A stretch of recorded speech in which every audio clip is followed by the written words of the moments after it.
ഇന്ന് രാത്രിയിൽ നമുക്ക് വീണ്ടും ദൈവവചന പഠനത്തിനായിട്ട് ഒരുമിച്ച് കൂടുവാൻ സ്വർഗത്തിലെ ദൈവം സഹായിച്ചു.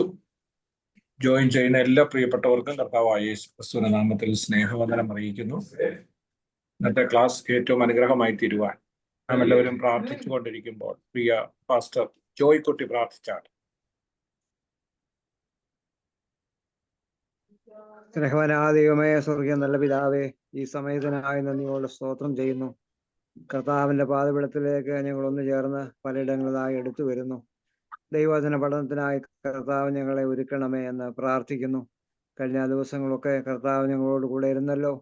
ഇന്ന് രാത്രിയിലും കർത്താവിന്റെ വചനം പഠിക്കാനും പഠിപ്പിക്കാനും കർത്താവ് ഞങ്ങൾക്ക് ഇടയാക്കണം. കർത്താവിന്റെ വചനം പഠിപ്പിക്കുന്ന കർത്താവിന്റെ വിലപ്പെട്ട ദാസന് വേണ്ടി പ്രാർത്ഥിക്കുന്നു. ദാസനെ ഇന്ന് രാത്രി കാലം ഉപയോഗിക്കുമാറാകണമെന്ന് പ്രാർത്ഥിക്കുന്നു.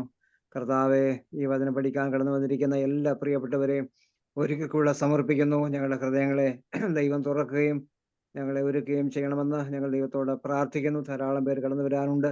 എല്ലാവരെയും കൂട്ടി വരുത്തുമാറാകണം. കോളേജിന്റെ പ്രവർത്തനങ്ങളെ കർത്താവ് അനുഗ്രഹിക്കണമേ എന്ന് ദൈവത്തോട് പ്രാർത്ഥിക്കുന്നു. എല്ലാ അധ്യാപകരെയും വചനം പഠിക്കുന്ന കർത്തദാസന്മാരെ എല്ലാവരെയും ഒരിക്കൽ കൂടെ സമർപ്പിച്ച് സ്തോത്രം ചെയ്യുന്നു. ചുമതലപ്പെട്ടിരിക്കുന്ന കർത്താവിന്റെ വിലപ്പെട്ട ദാസന്മാർക്ക് വേണ്ടി വീണ്ടും പ്രാർത്ഥിക്കുന്നു. ഏറ്റവും നന്നായി സ്ഥാപനം മുന്നോട്ട് കൊണ്ടുപോകുവാൻ ദൈവം ഇടയാക്കണമേ. ഞങ്ങൾക്ക് കർത്താവിന്റെ വേലോട് ബന്ധത്തിൽ അനുഗ്രഹമാക്കി തീർക്കണമെന്ന് ഞങ്ങൾ ദൈവത്തോട് പ്രാർത്ഥിക്കുന്നു. അങ്ങ് ഞങ്ങളെ അനുഗ്രഹിച്ചാട്ടെ. പ്രാർത്ഥന കേട്ടതുകൊണ്ട് സ്തോത്രം ചെയ്യുന്നു. യേശു ക്രിസ്തുവിന്റെ നാമത്തിൽ പ്രാർത്ഥിക്കുന്നു. കൃപയുണ്ടായി കേൾക്കുമാറാകണമേ. ആമേൻ. തുടർന്നുള്ള ക്ലാസ് എടുക്കുന്നത് ഡോക്ടർ ജോർജ് വർഗീസ് ആണ്. അദ്ദേഹത്തെ വളരെ സ്നേഹത്തോടെ ആദരവോടെ ക്ഷണിക്കുന്നു.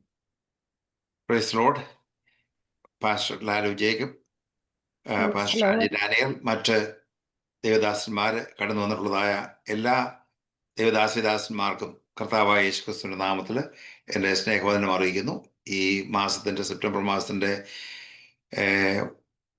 കടശി അല്ലെങ്കിൽ അവസാനത്തെ ദിവസമാണിന്ന്. ഞാൻ സാധാരണ ഓർപ്പിക്കുന്ന പോലെ ഞാൻ ചില കാര്യങ്ങൾ ചിലപ്പോൾ വിഷയം വിട്ട് ആണോ പോകുന്നത് എന്ന് ചിലപ്പോൾ തോന്നിയേക്കാം. ഞാൻ ചില വിശദീകരണങ്ങൾ തരുന്നതിൻ്റെ പ്രധാനപ്പെട്ട സംഗതി, നാം സുവിശേഷം പറയാൻ പോകുന്നതായ വേളയിൽ നമ്മൾക്ക് സാധാരണ ആളുകളെക്കാളിലും അറിവുള്ളവരായിരിക്കണം. സാധാരണ ആളുകളെക്കാളും അവർ കേൾക്കുന്ന ആൾക്കാരെ ചിലപ്പോൾ ചോദ്യങ്ങൾ മറ്റും ചോദിച്ചേക്കാം. അതിന് മറുപടി പറയാനായിട്ട് നിങ്ങളെ ഒരുക്കുക എന്നുള്ളതാണ് എൻ്റെ ദൗത്യം. കഴിഞ്ഞ ആഴ്ച നാം പഠിച്ചുകൊണ്ടിരുന്നതായ സംഗതി, ഒടുവിലായിട്ട് നാം ചിന്തിച്ചുകൊണ്ടിരുന്നത്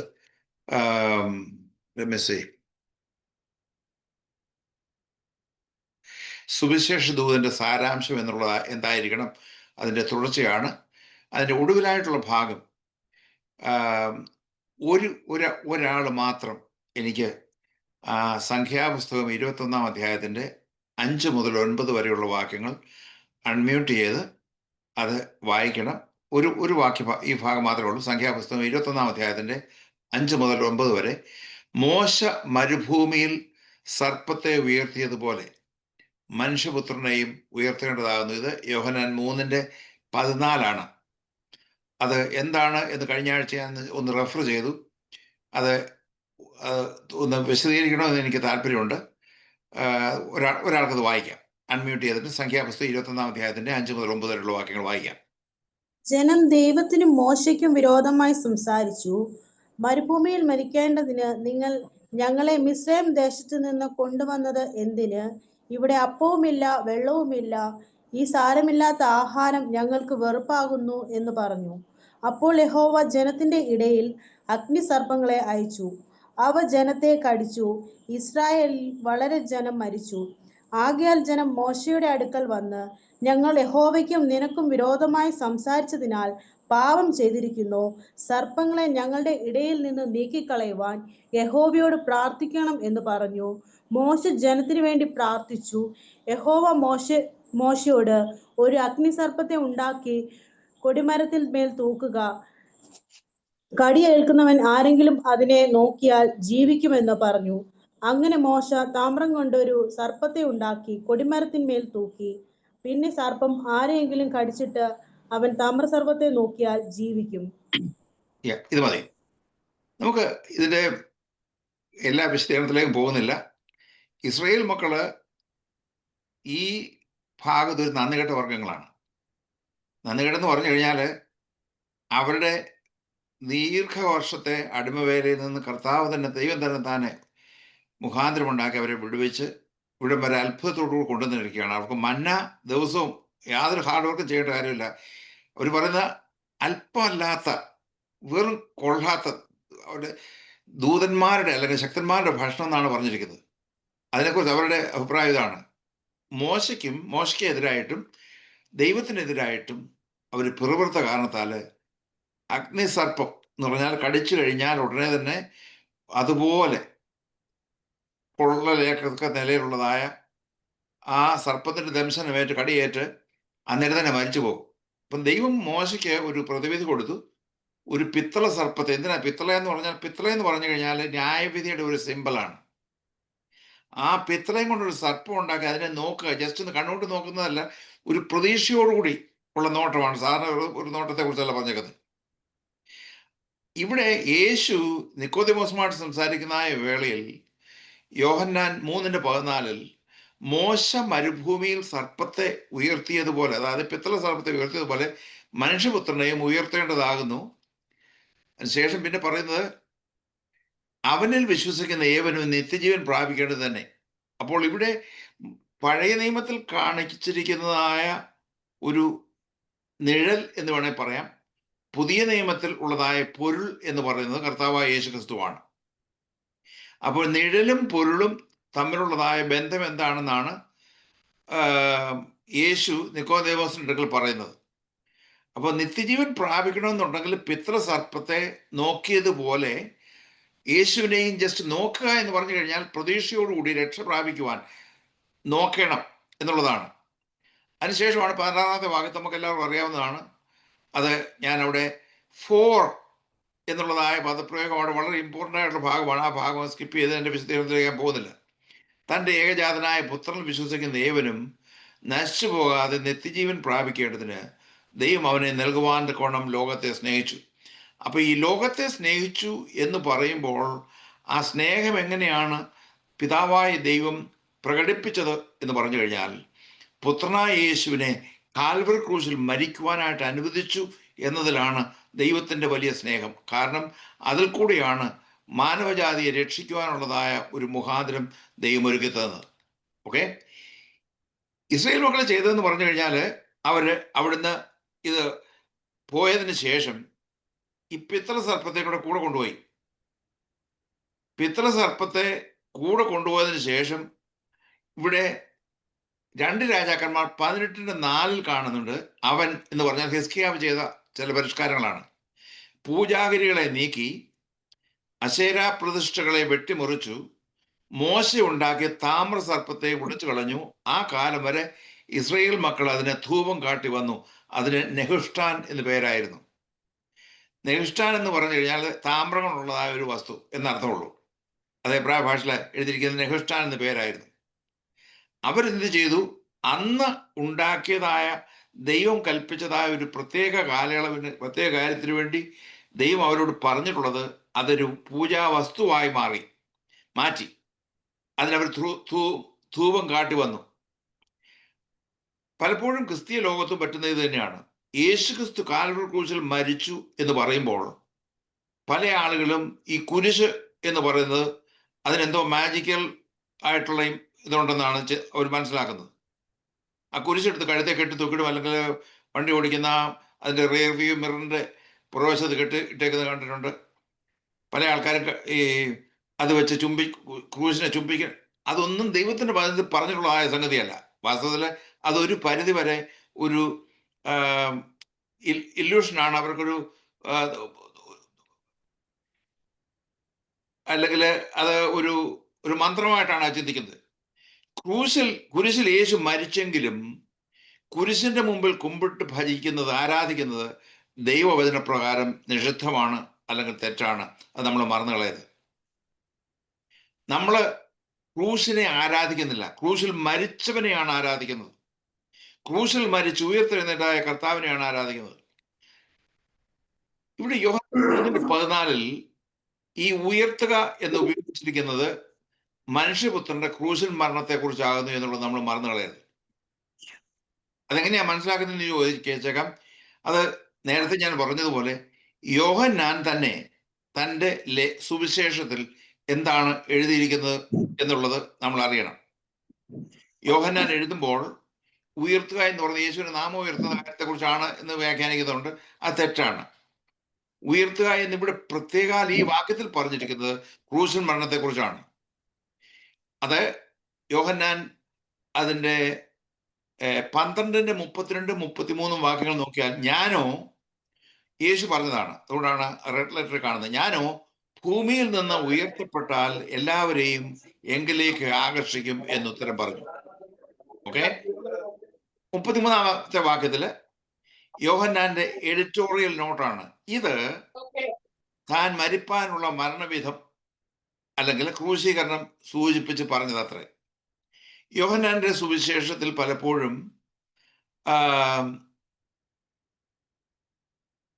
ഇതുപോലെയുള്ള യോഹന്നാന്റെ എഡിറ്റോറിയൽ നോട്ടുണ്ട്. ക്രിസ്തു ശേഷം ബ്രാക്കറ്റിൽ എന്ന് വെച്ചാൽ മശിഹായെ കണ്ടെത്തിയിരിക്കുന്നു. അങ്ങനെ പല ഭാഗത്ത് പറഞ്ഞുകൊണ്ട് യേശു ദാഹിക്കുന്നവരെല്ലാം എൻ്റെ അടുക്കൽ വരുവാൻ ഇച്ഛിക്കുന്നെങ്കിൽ എൻ്റെ അടുക്കൽ വരട്ടെ എന്ന് പറഞ്ഞതിന് ശേഷം ഇത് താൻ പ്രാപിക്കാനിരിക്കുന്ന പരിശുദ്ധാത്മാവിനെ കുറിച്ചാണ് പറയുന്നത്. അടുത്ത ഭാഗത്തുള്ള എഡിറ്റോറിയൽ നോട്ടാണ്. യോഹന്നാന്റെ സുവിശേഷം നമ്മൾ പൊതുവെ വായിക്കുന്ന സന്ദർഭത്തിൽ നമുക്ക് മനസ്സിലാകും. ഈ ഭാഗത്ത് ഉയർത്തുക എന്ന് പറയുന്നത് ക്രൂശൻ മരണത്തെക്കുറിച്ചാണ്. Okay, son of man must be lifted up. അതിന് 8:28 പറഞ്ഞിരിക്കുന്നത് നിങ്ങൾ മനുഷ്യപുത്രനെ ഉയർത്തിയ ശേഷം. ഇവിടെയും സെയിം ഉയർത്തുക എന്നുള്ളതായ പദപ്രയോഗം വീണ്ടും കാണുന്നുണ്ട്. ഞാൻ തന്നെ അവൻ എന്നും ഞാൻ സ്വയമായിട്ടൊന്നും ചെയ്യാതെ പിതാവ് എനിക്ക് ഉപദേശിച്ചു തന്നതുപോലെ ഇത് സംസാരിച്ചിരിക്കുന്നു എന്ന് പറയും. ഈ ഞാൻ തന്നെ അവൻ എന്ന് പറയുന്നത് അത്ര അർത്ഥഗാംഭീര്യത്തോടുകൂടിയല്ല പരിഭാഷപ്പെടുത്തിയിരിക്കുന്നത്. ഇംഗ്ലീഷിൽ നോക്കാം. ഇത് ന്യൂ കിങ് ജെയിംസ് വേർഷനിലുള്ളതായ ട്രാൻസ്ലേഷൻ ആണ്. Then Jesus said to them, when you lift up the Son of Man, then you will know that I am. I am കഴിഞ്ഞതിന് ശേഷം ഹി എന്ന് പറഞ്ഞിരിക്കുന്ന ഇറ്റാലിക്സിലാണ് ഇട്ടിരിക്കുന്നത്. എന്തുകൊണ്ടാണ് ഇറ്റാലിക്സിൽ ഇട്ടേക്കുന്നതെന്ന് ചോദിച്ചാൽ, ഇറ്റാലിക്സ് പറഞ്ഞ ഒരു വശത്തോട്ട് ചരിച്ച് എഴുതുന്നതിനാണ് ഇറ്റാലിക്സ് പറയുന്നത്. ഐ ആം ഹി എന്ന് അത് അവിടെ ആഡ് ചെയ്തിട്ടുള്ളതാണ്. എന്ന് പറഞ്ഞാൽ ഒറിജിനല് ഹി എന്ന് പറഞ്ഞിരിക്കുന്ന ആ പദപ്രയോഗം അവിടെ ഇല്ല. അത് അർത്ഥമുണ്ടാക്കുന്നതിന് വേണ്ടി കൂട്ടിച്ചേർത്ത ഒരു പദപ്രയോഗമാണ്. ഇവിടെ പറഞ്ഞിരിക്കുന്നത് you will, when you see me lifted up, when the Son of Man is lifted up, മനുഷ്യപുത്രൻ ക്രൂശിൽ ഉയർത്തുന്നതായ സന്ദർഭത്തില് you will know that I am, ഞാനാകുന്നവൻ ഞാനാകുന്നു എന്ന് നിങ്ങൾ അന്നേരം അറിയുമെന്നാ പറഞ്ഞേക്കുന്നത്. And that I do nothing of myself, but as my Father taught me, I speak these things. ഈ ഭാഗം നിവർത്തീകരിച്ചത് യോഹന്നാൻ സുവിശേഷം 19-ാം അധ്യായത്തിന്റെ 19-20. ഞാൻ അല്പം സൈഡ് ട്രാക്ക് ചെയ്യുകയാണെന്ന് തോന്നിപ്പോകും, പക്ഷേ അത് നിങ്ങൾ ഉടനെ തന്നെ മനസ്സിലാകും. യോഹന്നാൻ 19:19 കാണുന്നത് പീലാത്തോസ് ദൈവത്തിന്റെ പ്രവർത്തനം എന്ന് പറഞ്ഞു കഴിഞ്ഞാൽ എന്ത് അത്ഭുതകരമായ നിലയിലാണ്. പീലാത്തോസ് ഒരു മേലെഴുത്തും എഴുതി ക്രൂശിന്മേൽ പതിച്ചു. അതിനകത്തുള്ളതായ സൂപ്പർസ്ക്രിപ്ഷൻ, അതിന് മേലെഴുത്ത് എന്ന് പറഞ്ഞിരിക്കുന്നത് നസ്രായനായ യേശു യഹൂദന്മാരുടെ രാജാവ് എന്ന് എഴുതിയിരുന്നു. യേശുവിനെ 20-ാമത്തെ വാക്യത്തിൽ യേശുവിനെ ക്രൂശിച്ച സ്ഥലം സമീപമാകയാൽ അനേകം യഹൂദന്മാർ ഈ മേലെഴുത്ത് വായിച്ചു. അത് എബ്രായ ഭാഷ അല്ലെങ്കിൽ അരമേയ ഭാഷ, റോമക്കാരുടെ ഭാഷ ലാറ്റിനാണ്. യവന ഭാഷ എന്ന് പറയുന്നത് ഗ്രീക്കാണ്. എബ്രായ ഭാഷ എന്ന് പറയുന്നത് അവിടെ യഹൂദ മതത്തിൻ്റെ ഇതായിട്ടുള്ള പണ്ഡിതന്മാരും യഹൂദന്മാരായിട്ടുള്ള ആളുകൾ വായിക്കുന്നതാണ്. റോമർ അവർ ഭരിക്കുന്ന കാരണത്താൽ പീലാത്തോസും അവരെല്ലാം ലാറ്റിനാണ് സംസാരിച്ചുകൊണ്ടിരുന്നത്, അവരുടെ ഭാഷയാണ്. യവന യൂണിവേഴ്സൽ ലാംഗ്വേജ് ആണ്. അലക്സാണ്ടർ ദി ഗ്രേറ്റ് വന്ന് ലോകം മുഴുവൻ വ്യാപിച്ച വേളയിൽ ഗ്രീക്ക് ഭാഷ എല്ലായിടത്തും, അല്ലെങ്കിൽ യവന ഭാഷ എല്ലായിടത്തും വായിക്കണം. അതുകൊണ്ട് ഈ ഭാഗം നസ്രയനായ യേശു യഹൂദന്മാരുടെ രാജാവ് എന്ന് എഴുതിയിരിക്കുന്നത്, അത് എന്ന് പറഞ്ഞു കഴിഞ്ഞാൽ ഒരു ക്രൂശിൽ തറയ്ക്കപ്പെട്ടതായ ഒരു കുറ്റവാളിയുടെ അല്ലെങ്കിൽ കുറ്റവാളിയുടെ മേലെ അതിൻ്റെ പേരിലുള്ളതായ ചാർജ് എന്താണെന്ന് എഴുതിയിരിക്കണമെന്നൊരു നിയമമുണ്ട്. അതിൻ്റെ അനുസരിച്ചാണ് ഇത് എഴുതിയിരുന്നത്. ഇതാര് കൽപ്പിച്ചതാണ്? പീലാത്തോസ് കൽപ്പിച്ചു വെച്ചതാണ്. ഓക്കെ, ഇവിടെ പറഞ്ഞിരിക്കുന്നതായ നസ്രായനായ യേശു, യഹൂദന്മാരുടെ രാജാവ്, അത് യഹൂദന്മാർ വായിച്ചപ്പോൾ മനസ്സിലാക്കിയത് അരമയ ഭാഷയിലാണ്. അരമയ ഭാഷയിൽ നിങ്ങൾ ഇതൊന്നും എഴുതാനും മെനക്കെടാനും ഇതൊന്നും പോണ്ട, ജസ്റ്റ് എന്താണെന്നൊന്ന് നോക്കിയിരുന്നാൽ മതി. അരമയ ഭാഷയിലെ യോശുവ എന്ന് പറഞ്ഞാൽ യേശുവ, ഹ നാസറി ഓഫ് നാസറത്ത്, വ മെലേക്ക് of the king of the king. Okay, ഹ യഹൂദീൻ, യഹൂദന്മാരുടെ. ഇതാണ് ഈ ഭാഷ, അരാമ്യ ഭാഷയിൽ അവിടെ എഴുതി വെച്ചിരുന്നത്. Jesus of Nazareth, the king. മേലേക്ക് എന്ന് പറഞ്ഞാൽ കിങ് എന്നാണ്, യഹൂദി എന്ന് പറഞ്ഞാൽ യഹൂദന്മാരുടെ. അത് ഞാൻ അടിക്ക് ഇംഗ്ലീഷ് എഴുതിയിരിക്കുന്നതിൻ്റെ പ്രധാനപ്പെട്ട സംഗതി അതെന്താണ് എന്നുള്ളതൊന്ന് വിശദീകരിക്കാൻ വേണ്ടിയാണ്. യോശുവ ഹ നാസറി വ മെലേക്ക് ഹ യഹൂദീൻ, അതാണ് അരാമ്യ ഭാഷ അത് വായിക്കുന്നത്. അതിൻ്റെ ഓരോ വാക്കുകൾ 4 വാക്കുകളാണുള്ളത്. ആ 4 വാക്കുകളും എനിക്ക് തോന്നുന്നു അവിടെ എഴുതിയിരിക്കുന്നത് ക്രൂശിന്മേലുള്ളതായ സ്ഥലപരിമിതി കാരണത്താൽ അത് 1, 2, 3, 4 വാക്കായിട്ട് മേൾവശത്ത് എഴുതിയിരിക്കുകയാണ്. ആ 4 വാക്കിൻ്റെ ആദ്യത്തെ അക്ഷരം നോക്കുന്ന വേളയിൽ യ അല്ലെങ്കിൽ YHWH, യഹ വഹ. ഈ എബ്രായ ഭാഷയിൽ കോൺസണൻസ് മാത്രമേ ഉള്ളൂ, വ്യഞ്ജനാക്ഷരങ്ങൾ മാത്രമേ ഉള്ളൂ. സ്വരാക്ഷരങ്ങൾ ചേർക്കണമെന്നുണ്ടെങ്കിൽ അതിനകത്ത് ചേർത്താണ് വായിക്കുന്നത്. ഓക്കെ, അപ്പം YHWHന് എ എന്ന് പറയുന്ന സ്വരാക്ഷരമാണ്, ഇ എന്ന് പറയുന്ന സ്വരാക്ഷരമാണ്. അപ്പം യാഹ്വേ എന്ന് പറയുന്ന നമ്മൾ വായിക്കുന്ന പദത്തിന്റെ ആദ്യത്തെ അക്ഷരമാണ്.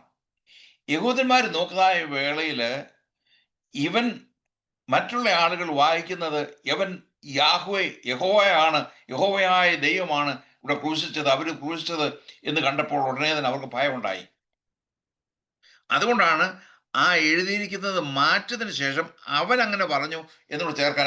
അവനങ്ങനെ പറഞ്ഞു കഴിഞ്ഞാൽ അത് മൊത്തമായിട്ടുള്ള ആ സൂപ്പർസ്ക്രിപ്ഷൻ്റെ മേലെടുത്ത് തെറ്റായിട്ട് വ്യാഖ്യാനിക്കും. അപ്പോൾ ഇതുമായിട്ടുള്ള ബന്ധത്തിലാണ് യേശു പറഞ്ഞത്, ഞാൻ ക്രൂശിന്മേൽ ഉയർത്തപ്പെട്ട് കഴിഞ്ഞാൽ അന്ന് നിങ്ങൾ എന്നെ മനസ്സിലാക്കും.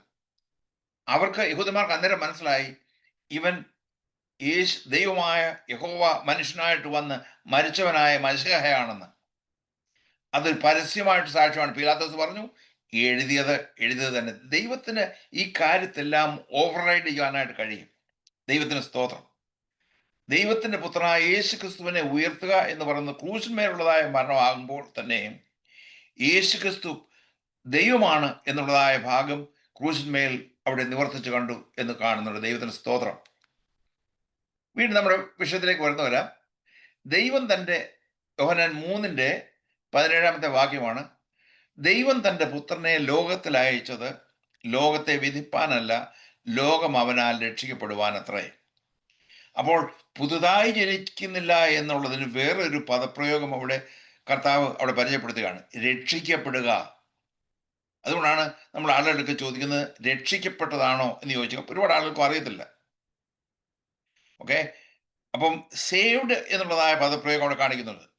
അവനിൽ വിശ്വസിക്കുന്നവന് ന്യായവിധിയില്ല, വിശ്വസിക്കാത്തവന് ദൈവത്തിൻ്റെ ഏകജാതനായ പുത്രന്റെ നാമത്തിൽ വിശ്വസിക്കായകയാൽ ന്യായവിധി വന്നു കഴിഞ്ഞു. അപ്പോൾ ഇവിടെ കാണുന്നത് വീണ്ടും ജനനം പ്രാപിക്കുക അല്ലെങ്കിൽ വീണ്ടും ജനിക്കുക. അതേ പദപ്രയോഗം തന്നെ തത്തുല്യമായ നിത്യജീവൻ പ്രാപിക്കുക, അതിന് തത്തുല്യമായ രക്ഷിക്കപ്പെടുക എന്നുള്ളതായ 3 പദപ്രയോഗങ്ങൾ ഈ യോഹന്നാൻ സുവിശേഷം 3-ാം അധ്യായത്തിൽ കാണുന്നുണ്ട്. അപ്പോൾ ഇത് നമ്മൾ ആളുകൾക്ക് പറയുമ്പോൾ രക്ഷിക്കപ്പെടുക എന്ന് പറഞ്ഞു കഴിഞ്ഞാൽ എന്താണ് നമ്മൾ പറയാനായിട്ട് അറിഞ്ഞിരിക്കണം, അല്ലെങ്കിൽ വീണ്ടും ജനനം പ്രാപിക്കുക എന്ന് പറഞ്ഞു കഴിഞ്ഞാൽ എന്താണ് എന്ന് വിശദീകരിക്കാൻ നമുക്ക് അറിഞ്ഞിരിക്കണം. ഓക്കെ, അതുപോലെ തന്നെ യേശു എന്നുള്ളതായ പദപ്രയോഗം തന്നെയാണ് പഴയ നിയമത്തിലെ യോശുവ എന്നുള്ളതായ പദപ്രയോഗം. അതിൻ്റെ അർത്ഥം രക്ഷകൻ എന്നാണ്. മത്തായി 1:21 അവൻ തൻ്റെ ജനത്തെ അവരുടെ പാപങ്ങളിൽ നിന്ന് രക്ഷിപ്പാനിരിക്കൊണ്ട് അവന് യേശു എന്ന് പേരിടണം. അപ്പോൾ ഈ ഭാഗത്തെല്ലാം രക്ഷിക്കപ്പെടുക എന്ന് പറഞ്ഞു കഴിഞ്ഞാൽ യേശുവിനെ കുറിച്ച് അറിയുകയല്ല. ഒരുപാട് ആളുകൾക്ക് യേശുവിനെ കുറിച്ചറിയാം, എന്നാൽ യേശുവിനെ വ്യക്തിപരമായിട്ടുള്ള ഇൻറ്റിമേറ്റ് ആയിട്ടുള്ള ഹൃദയംഗമായിട്ടുള്ള ഒരു അറിവുണ്ടാകുക, അല്ലെങ്കിൽ ആ യേശുവുമായി ഒരു ബന്ധം പുലർത്തുക എന്നുള്ളതാണ് രക്ഷിക്കപ്പെടുക എന്നുള്ളത്. യേശു, അതുകൊണ്ടാണ് ഒരുവൻ ക്രിസ്തുവിൽ ആയാൽ, അത് മൂലഭാഷ വേറെ ട്രാൻസ്ലേഷൻ ഉപയോഗിച്ചിരിക്കുന്നത് ഇഫ് എ മാൻ ഈസ് ഇൻഗ്രാഫ്റ്റഡ്. നമ്മൾ ചില റബ്ബർ മരത്തിൻ്റെ സൈഡിൽ വേറെ മരം കൊണ്ടുവന്ന് ഗ്രാഫ്റ്റ് ചെയ്യും, അല്ലെങ്കിൽ മറ്റ് പല വൃക്ഷങ്ങളും അങ്ങനെ ചെയ്യാറുണ്ട്. ഇവിടെ എന്ന് പറഞ്ഞാൽ പുറമേ ഗ്രാഫ്റ്റ് ചെയ്യുകയല്ല, ഇസ് ഗ്രാഫ്റ്റഡ് ഇൻസൈഡ്. ക്രിസ്തുവിനെ നമ്മുടെ ഉള്ളിൽ നമ്മൾ ഗ്രാഫ്റ്റ് ചെയ്യുകയാണ്. വേറൊരു ഭാഗത്ത് അപ്പോസ്തലനായ പൗലോസ് പറഞ്ഞു, ഞാൻ ക്രിസ്തുവിനെ ധരിച്ചിരിക്കുന്നുവെന്ന്. അപ്പോൾ നമ്മൾ രക്ഷിക്കപ്പെട്ട് കഴിഞ്ഞതിന് ശേഷം അകത്ത് ക്രിസ്തുവാണ്, പുറമേ നോക്കിയാൽ ക്രിസ്തുവാണ്. മറ്റുള്ളവർ നമ്മളെ കാണുന്ന വേളയിൽ ക്രിസ്തുവിനെ കാണുന്ന പോലെ, യേശുവിനെ കാണുന്ന പോലെ കാണുവാൻ ഇടയാകണം. അതാണ് നമ്മളുടെ ഈ ശിഷ്യത്വത്തിൻ്റെ ഒരു അന്തിമ ലക്ഷ്യം. അതാണ് നമ്മളെ കണ്ടാൽ, നമ്മൾ നടക്കുന്ന നടപ്പ് കണ്ടാൽ, നമ്മുടെ ജീവിത രീതി കണ്ടാൽ, നമ്മുടെ കാലുകൊണ്ട് നടക്കുന്ന കാര്യമല്ല, നമ്മുടെ ജീവിതത്തിൻ്റെ ദിനചര്യകൾ, ജീവിതചര്യകൾ കണ്ടു കഴിഞ്ഞാൽ യേശു ഈ പ്രകാരം ചെയ്തു എന്നുള്ളത് എൻ്റെ അനുസരിച്ചായിരിക്കണം. വളരെയധികം ഒരുപാട് ആളുകളും പണ്ട് WWJD, what would Jesus do, യേശു ആണെങ്കിൽ എന്ത് ചെയ്യുമായിരുന്നു. ഞാൻ പലപ്പോഴും പറയാറുണ്ട്, യേശു ആണ് ചെയ്തതെന്ന് മനസ്സിലാകണമെന്നുണ്ടെങ്കിൽ യേശു എന്താണ് ചെയ്തിരുന്നത് ചരിത്രത്തിൽ എന്നുള്ളത് നമ്മൾ മനസ്സിലാക്കണം. അതാണ് നമ്മൾ ദൈവത്തിൻ്റെ വചനം പഠിക്കുന്നത്. ഓക്കെ, വീണ്ടും ജനം പ്രാപിക്കുവാനുണ്ടാകുന്ന 10 അനുഗ്രഹങ്ങളെക്കുറിച്ച് പെട്ടെന്ന് അങ്ങ് പറയാം, ഒരുപാട് വിശദീകരണത്തിലേക്ക് പോകുന്നില്ല. ഒന്ന്, ഇപ്പോൾ വായിച്ചു, ദൈവമക്കൾക്ക് ദൈവക്രോധത്തിൽ നിന്ന് ഉള്ളതായ വിമുക്തിയുണ്ട്. ദൈവക്രോധം എന്ന് പറയുമ്പോൾ ദൈവം എപ്പോഴും ദേഷ്യപ്പെട്ടിരിക്കുന്നു എന്നുള്ള അർത്ഥത്തിലല്ല, വരുവാനിരിക്കുന്നതായ നിത്യകോപത്തിൽ നിന്ന്.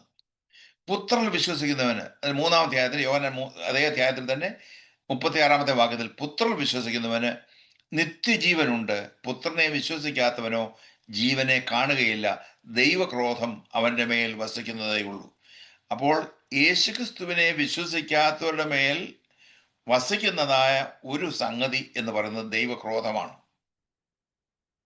അപ്പോൾ ആളുകൾക്ക് നമ്മൾ സംസാരിക്കുന്ന വേളയിൽ ജഡ്ജ്മെന്റിലല്ല അല്ല, അവരോട് പറയണം, ദൈവത്തിൻ്റെ വചനത്തിൽ യേശുവിനെ വിശ്വസിക്കാത്തവരെ കുറിച്ച് എന്താണ് പറഞ്ഞിരിക്കുന്നതെന്ന് അറിയാമോ?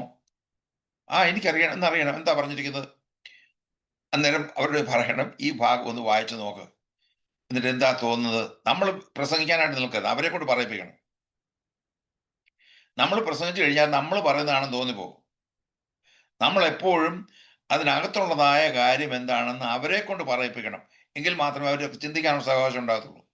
നമ്മൾ പലപ്പോഴും ആളുകൾക്ക് പറ്റുന്നതെന്ന് പറഞ്ഞു കഴിഞ്ഞാൽ, നമ്മൾ സുവിശേഷം പറയാനായിട്ട് പോകുന്ന സന്ദർഭത്തിൽ we go into preaching mode. അത് തെറ്റാണ്, അത്ര എഫക്റ്റീവ് അല്ല.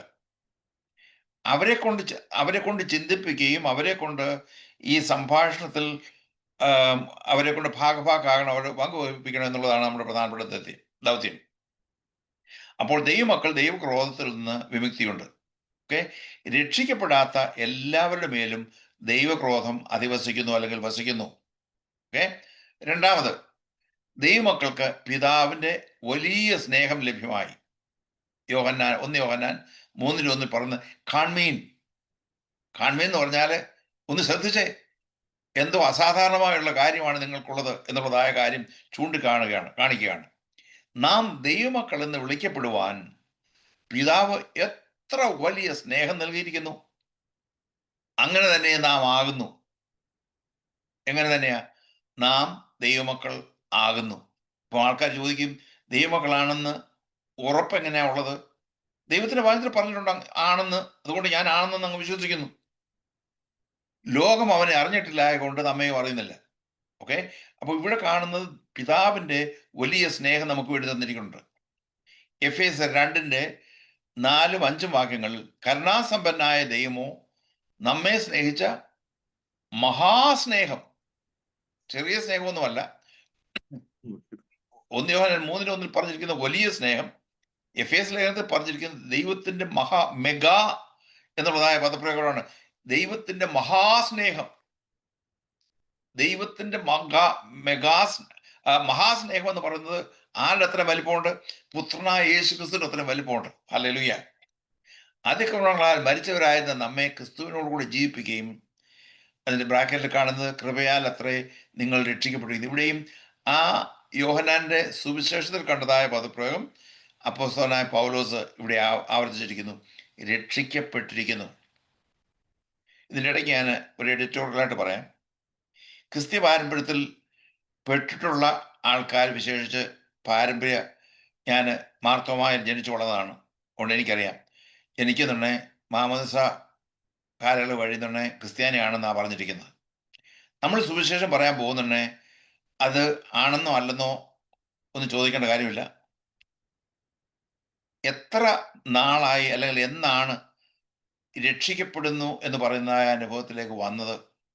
നമുക്ക് അവരുടെ സ്പിരിച്വൽ ലെവൽ, സ്പിരിച്വൽ ടെമ്പറേച്ചർ എന്താണെന്ന് അറിയണമെങ്കിൽ നമുക്ക് ഇങ്ങനെ ചില ചോദ്യങ്ങൾ ചോദിച്ചെങ്കിലൊക്കെ. എത്ര നാളായി, ഏത് കാലയളവിലാണ് നിങ്ങൾ രക്ഷിക്കപ്പെട്ടത്, ഏത് സമയത്താണ് നിങ്ങൾക്ക് ഓർമ്മയുണ്ടോ എന്ന് ചോദിക്കുന്ന നല്ല ശതമാനം ആളുകൾക്ക് അവർക്കറിയത്തില്ല. അവരാദ്യം പറയുന്നത് ഞങ്ങൾ ക്രിസ്ത്യാനിയായിട്ട് ജനിച്ചു വളർന്നതാണ്. ഇപ്പം ഞാൻ പലപ്പോഴും ഫിലിപ്പീൻസും മറ്റും പോകുന്ന സന്ദർഭത്തിൽ ഞാൻ ആൾക്കാർക്ക് ചോദിക്കും, അപ്പോൾ അവിടെ കെൻറ്റക്കി ഫ്രൈഡ് ചിക്കൻ ഉണ്ട്, കെൻറ്റക്കി ഫ്രൈഡ് ചിക്കൻ്റെ സ്റ്റോർ അവിടെ ഉണ്ട്. ഞാൻ പറഞ്ഞു, കെൻറ്റക്കി ഫ്രൈഡ് ചിക്കൻ ജനിച്ചു കഴിഞ്ഞാൽ ചിക്കൻ ആകുമോ നിങ്ങൾ ഓട്ടോമാറ്റിക്കായിട്ട്? അപ്പം നമ്മൾ ഇതിൻ്റെ ഇടയ്ക്ക് ഇതുപോലെയുള്ളതായ ചിന്തിക്കത്തക്ക നിലയിൽ പ്രൊവോക്കിംഗ് ആയിട്ടുള്ള ചില, പ്രൊവോക്കിംഗ് എന്ന് പറഞ്ഞാൽ അവരെക്കുറിച്ച് ചിന്തിക്കത്തക്ക നിലയിൽ ചില കാര്യങ്ങൾ മനസ്സിലാക്കിയിരിക്കണം.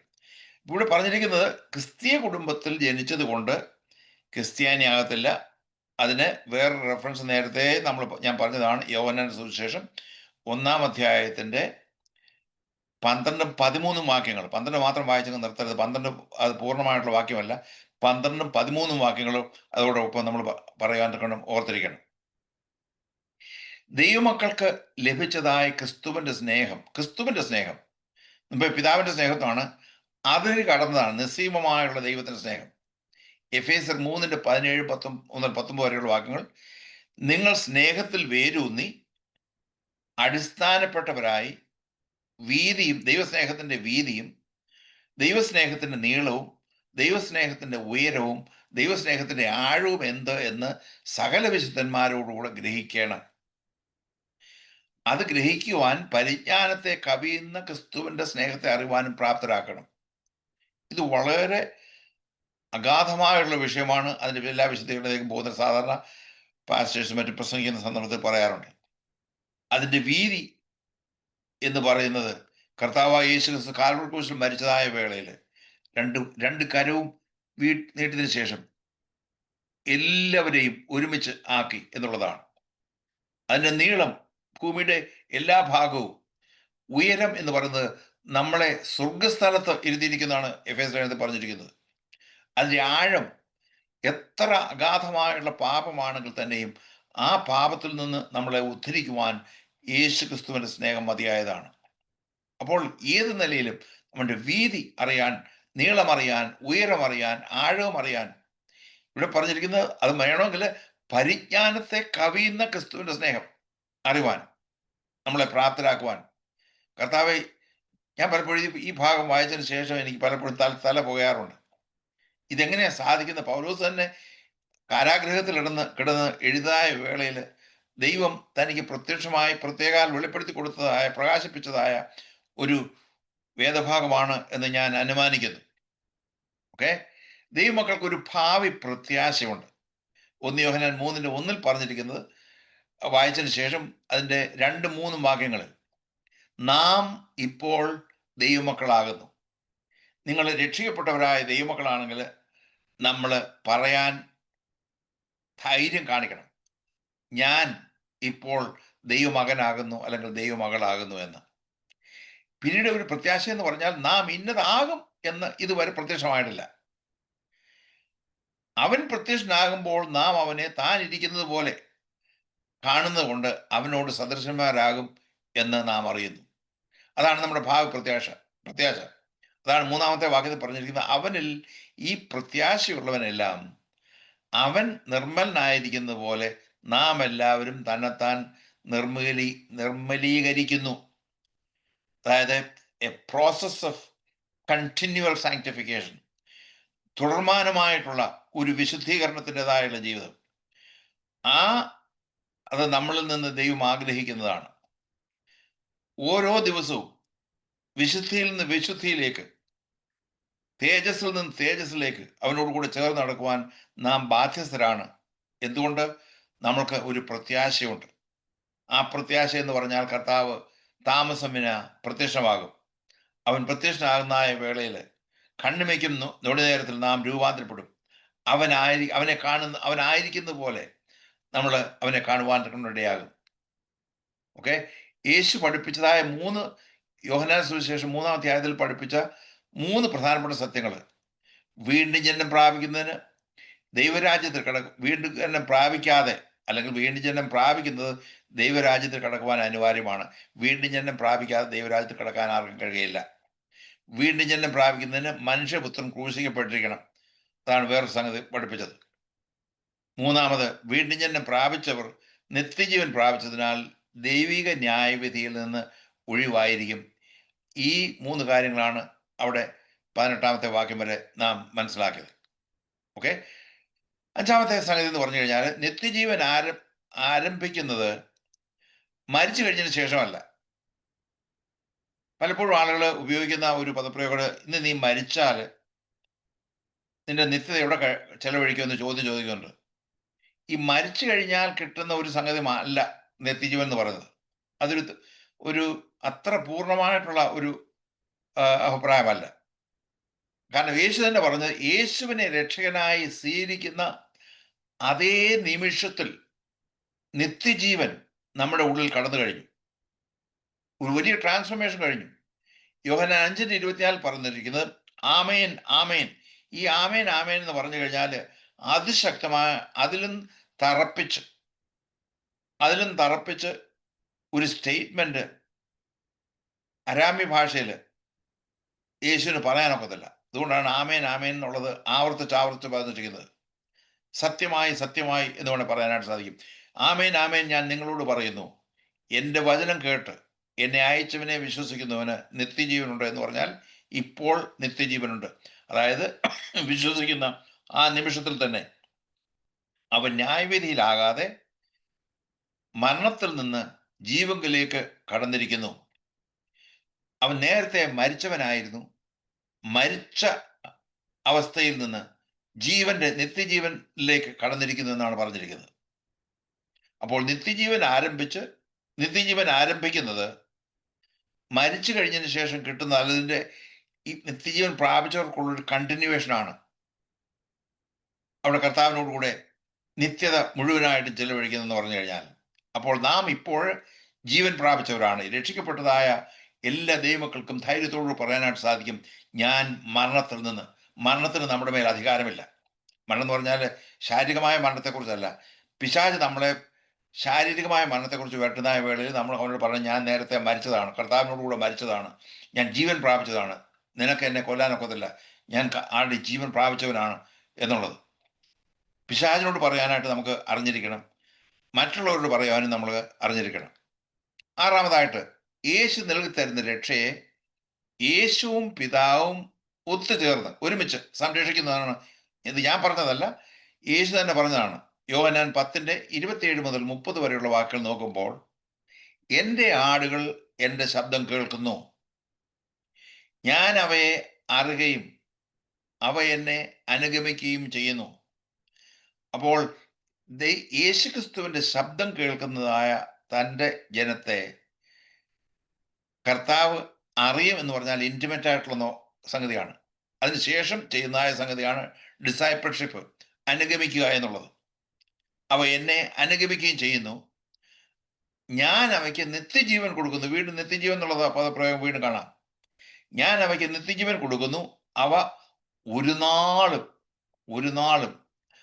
നാളും നശിച്ചു പോകയില്ല എന്നുള്ളതായ പദപ്രയോഗം, അത് നെഗറ്റീവ്സ് ആഡ് ചെയ്തിട്ടുള്ളതാണ്. അത് അത്രമാത്രം പോസിറ്റീവാണ്. മലയാളത്തിൽ അതിൻ്റെ അർത്ഥഗാംഭീര്യം മനസ്സിലാകത്തില്ലായിരിക്കാം.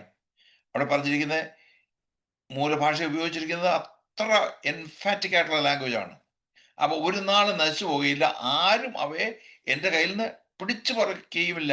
വീണ്ടും അത് തറപ്പിച്ച് അവിടെ പറഞ്ഞിരിക്കുകയാണ്.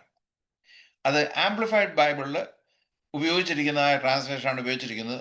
ആംപ്ലിഫൈഡ് ബൈബിൾ എന്ന് പറഞ്ഞാൽ നിങ്ങൾക്ക് പ്രത്യേകമുള്ള പഠനത്തിന് വേണ്ടി നിങ്ങൾക്ക് കിട്ടാൻ ചാൻസ് ഉണ്ടെങ്കിൽ നല്ലതാണ്. And I give them eternal life, and they shall never lose it or perish throughout the ages.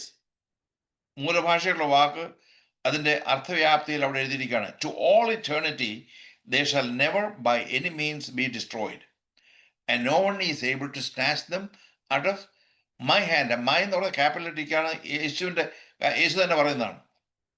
Okay, അതിൻ്റെ അടുത്ത ഭാഗം പറയുന്നത്, അവയെ തന്നിരിക്കുന്ന എൻ്റെ പിതാവ് എല്ലാവരിലും വലിയവൻ, പിതാവിൻ്റെ കയ്യിൽ നിന്ന് പിടിച്ചു പറിക്കുവാൻ ആർക്കും കഴിയുകയില്ല. My Father who has given them to me is greater than and mightier than all else, and no one is able to snatch them out of my Father's hand. അവിടെ 30ാമത്തെ വാക്യത്തിൽ അവിടെ അതിന് സ്ഥിരീകരിക്കുന്ന ഒരു പ്രസ്താവന പറഞ്ഞിരിക്കുന്നുണ്ട്. ഞാനും പിതാവും ഒന്നാകുന്നു. ഒന്നെന്ന് പറഞ്ഞാൽ ഇൻ എസൻസ്, സാരാംശത്തിൽ ഞാനും പിതാവും ഒന്ന് തന്നെയാണ്. ഞങ്ങൾ ഒരുമിച്ചാണ് നിത്യയുടെ വിഷയത്തിൽ ഞങ്ങൾ പ്രവർത്തിക്കുന്നത് എന്നുള്ളതായ സംഗതി. നിത്യജീവന്റെ അനുഭവത്തിൽ ഒരുമിച്ചാണ് പ്രവർത്തിക്കുന്നത് എന്നുള്ളതാണ്. അപ്പോൾ ഇത് വളരെ വ്യക്തമായിട്ട് മനസ്സിലാക്കണം. 7ാമത്തെ 10 അനുഗ്രഹങ്ങളിൽ 7ാമത്തത്, യേശു രക്ഷകനാകുമ്പോൾ നമുക്ക് ഏറ്റവും വലിയ പ്രിവിലേജാണ് പിതാവിനെ, ദൈവത്തെ, അബ്ബാ പിതാവേ. സാധാരണ അബ്ബാ പിതാവേ എന്ന് പറഞ്ഞാൽ അങ്ങനെയല്ല എഴുതിയിരിക്കുന്നത്. അത് ഇംഗ്ലീഷിൽ ഉള്ള ട്രാൻസ്ലേഷൻ നോക്കാം. ന്യൂ കിങ് ജെയിംസ് വേർഷനാണ്. When Jesus becomes your saviour, God will be able to call him. We will be able to call God എന്നാണ്. അത് ഞാൻ എഴുതിയത് തെറ്റിച്ചു പോയി. നമുക്ക് പിതാവായ ദൈവത്തെ അബ്ബാ, ഫാദർ എന്ന് പറഞ്ഞാൽ നമ്മുടെ എൻ്റെ ഫാദറിനെ ഞാൻ അപ്പച്ചാന്ന് വിളിച്ചുകൊണ്ടിരിക്കുന്നത് ഒരു ടേം ഓഫ് എൻഡിയർമെന്റ്. അപ്പം ദൈവത്തിൻ്റെ അടുക്കൽ ചെല്ലുന്ന വേളയിൽ ദൈവമേ എന്ന് വിളിക്കുന്നതിന് പകരമായിട്ട് അബ്ബാ എന്ന് വിളിക്കാൻ, അബ്ബാ പിതാവേ എന്ന് വിളിക്കുന്ന പുത്രത്തിൻ്റെ ആത്മാവ്. നിങ്ങൾ മക്കളാകൊണ്ട് അബ്ബാ പിതാവേ എന്ന് വിളിക്കുന്ന സ്വപുത്രന്റെ ആത്മാവിന് യേശു ക്രിസ്തുവിന് കിട്ടിയതായ ആ ഒരു പ്രിവിലേജാണ്. അത് ഒറ്റ പ്രാവശ്യം മാത്രമേ ദൈവം യേശു ക്രിസ്തു പിതാവിനെ എൻ്റെ ദൈവമേ എന്ന് പറഞ്ഞ് സംബോധന ചെയ്തിട്ടുള്ളൂ. അത് കാൽവരി ക്രൂശിൽ മരിച്ചതായ വേളയിലാണ് എൻ്റെ ദൈവമേ എന്നെ കൈവിട്ടത് എന്ന് ചോദിക്കുന്നുണ്ട്. 22ാം സങ്കീർത്തനം ഉദ്ധരിച്ചുകൊണ്ട് ക്രൂശിൽ മരിച്ചതായ സന്ദർഭത്തിൽ കാരണം എന്ന് പറഞ്ഞു കഴിഞ്ഞാൽ നമ്മളുടെ പാപം യേശു കാൽവരി ക്രൂശിൽ വഹിക്കുന്നതായ വേളയിൽ പിതാവായ ദൈവമാണെങ്കിൽ പോലും അവനെ തള്ളിക്കളഞ്ഞു എന്നാണ് പറഞ്ഞിരിക്കുന്നത് ഒരു നിമിഷത്തേക്ക്. കാരണം അവൻ്റെ യാഗം പൂർത്തീകരിക്കുവാൻ വേണ്ടി അവനെ തള്ളിക്കളഞ്ഞ കാരണത്താൽ നമ്മളെ സ്വീകരിച്ചു. അവിടെയാണ് ആ വീണ്ടെടുപ്പിൻ്റെതായിട്ടുള്ള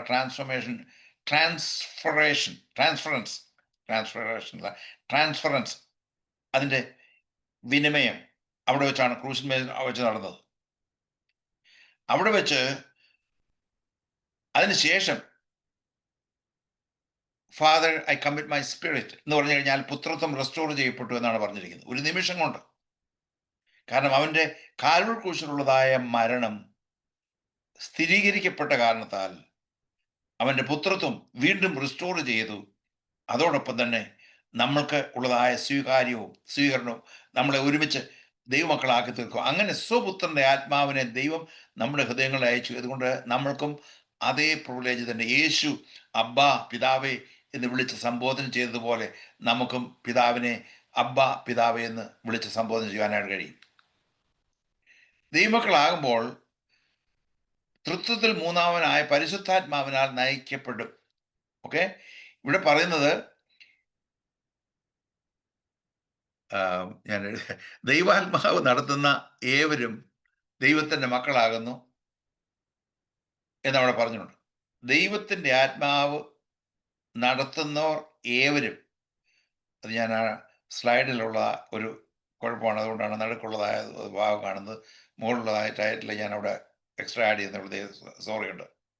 For as many as are led by the Spirit of God, these are sons of God.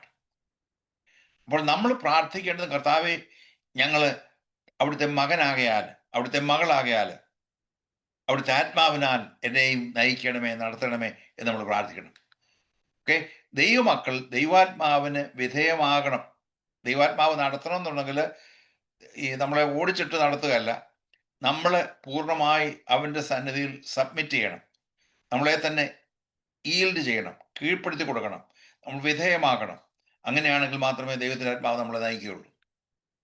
9, ദൈവമക്കൾക്ക് ലഭിക്കുന്ന വേറെ വലിയ ഒരു സംഗതി എന്ന് പറഞ്ഞാൽ സ്വർഗത്തിലെ സകല ആത്മീയാനുഗ്രഹങ്ങളുടെയും അവകാശികളാണ്.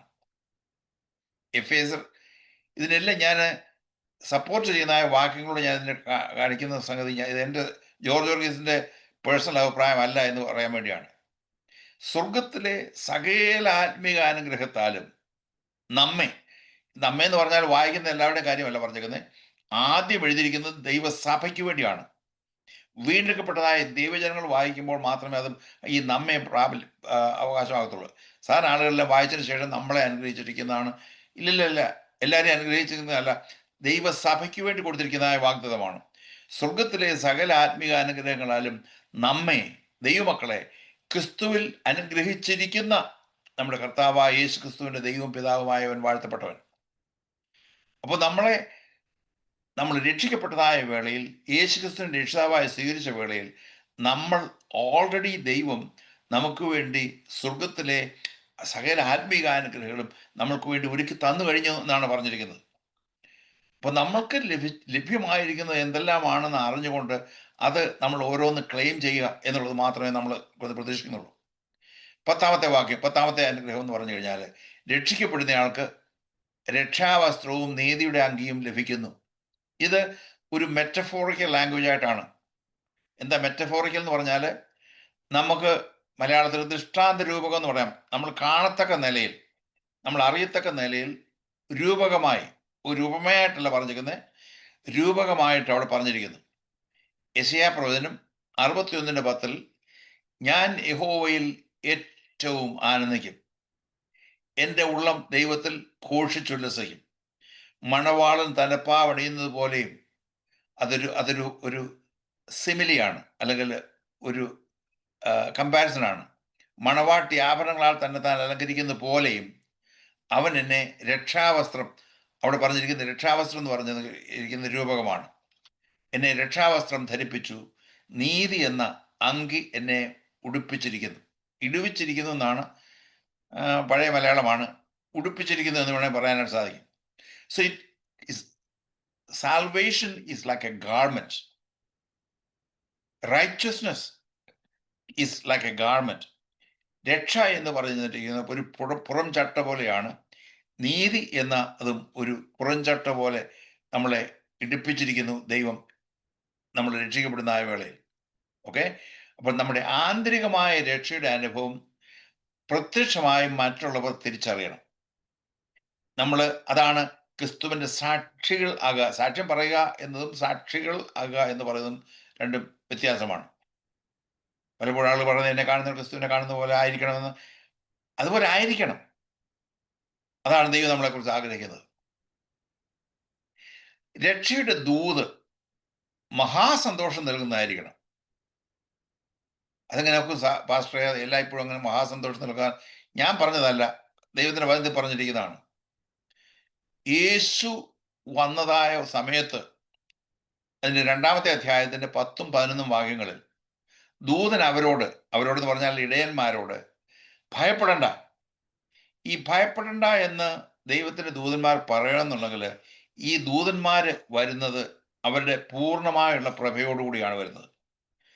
നാച്ചുറലായിട്ട് ആ ദൈവത്തിൻ്റെ ദൂതന്മാർ വരുന്നതായ സന്ദർഭത്തിൽ ഒരു അമാനുഷമായിട്ടുള്ള ഒരു പ്രത്യക്ഷമാകയാൽ ആ സമയത്ത് മഹാഭയമുണ്ടാകും.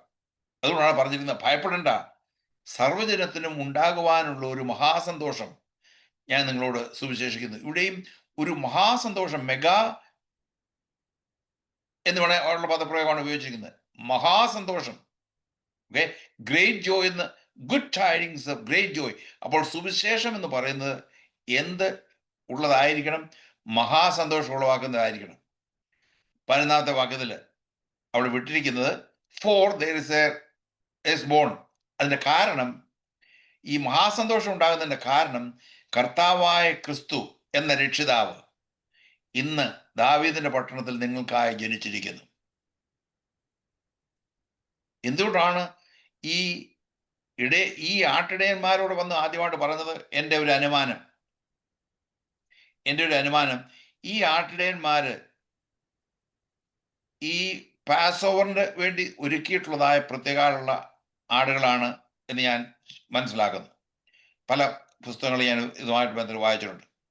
അവര് ഈ വിളിക്ക് ജസ്റ്റ് കേവലം ആടിനെ തീറ്റിക്കൊണ്ടിരിക്കുന്നതല്ല, ഈ പെസഹായുടെ യാഗത്തിന് വേണ്ടി വരുന്നതായ ഈ ആടുകളെ തീറ്റുന്നതായ ഇടയന്മാരാണ്.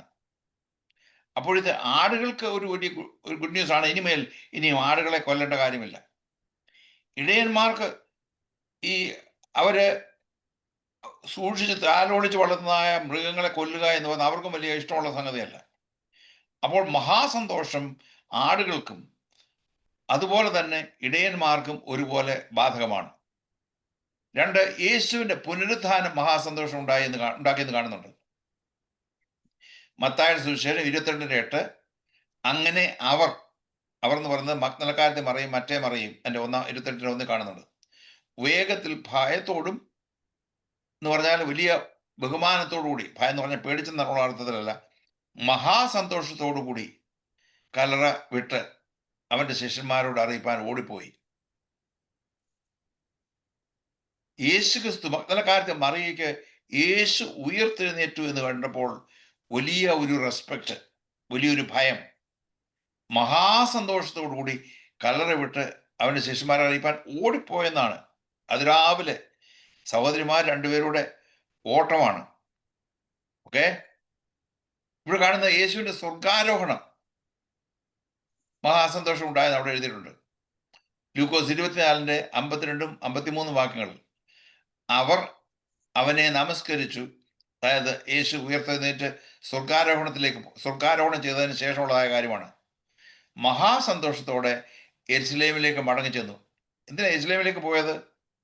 53 വാക്യം, എല്ലായ്പ്പോഴും ദൈവാലയത്തിൽ യെരുശലേമിൽ ചെന്ന് യെരുശലേമിൽ സിറ്റി കാണാൻ പോയതല്ല, അവിടെ ഷോപ്പിങ്ങിന് പോയതല്ല, അവർ ചെന്ന് ദൈവാലയത്തിലിരുന്ന് ദൈവത്തെ വാഴ്ത്തി പോന്നു.